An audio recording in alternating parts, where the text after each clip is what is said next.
የተወደዳችሁና የተከበራችሁ ውድ ፋሚሊዎቼ እንዴት ናችሁ? እንዴት ከረማችሁ? ደህና ናችሁ ወይ? አላችሁ ወይ? እኔ ደህና እግዚአብሔር ይመስገን። እንግዲህ ዛሬ ልቦለድ ግጥማችን ፓርት 10 እንቀጥላለን ማለት ነው። አድምጡኝ። የግጥሙ ርዕስ ራሴን ላጠፋ ይላል።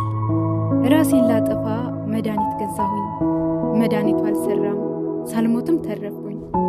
ገመድ አዘጋጀው በእጄም ይዤው ሄድኩኝ፣ ለመታነቅ ታዲያ ገመዱን አሰርኩኝ።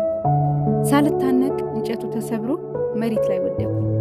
ራሴን ላጠፋ በብዙ ፈተንኩኝ፣ መሞት ይሻለኛል ብዬ አመረርኩ።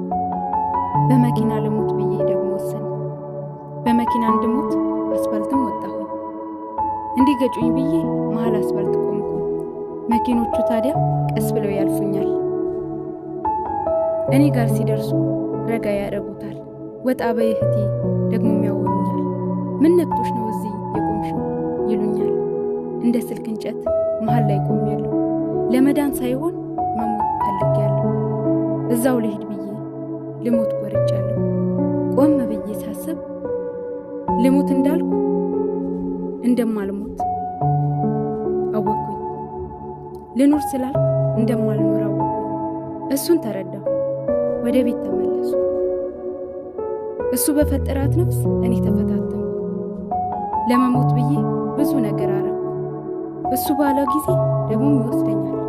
ሰዓቴ ሲደርስ እናም ይጠራኛል። አሁን እዚህ ደረስኩ። ቆምኩኝ አደባባይ። ሰዎች ያላዩትን እሱ ግን አይቶኛል። ያ ሁሉ ስራዬ ፈጣሪ አይቶኛል። ያኔ ያደረኩት ዛሬ ጸጽቶኛል። ይቅር ብሎኝ አሁን እዚህ አለሁ።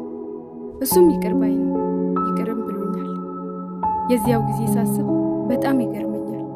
ለዛሬው ታዲያ ትምህርትም ሆኖኛል ይላል። ከወደዳችሁት ላይክ፣ ሼር፣ ሰብስክራይብ በማድረግ አበረታቱኝ ውዶችዬ። ሰላም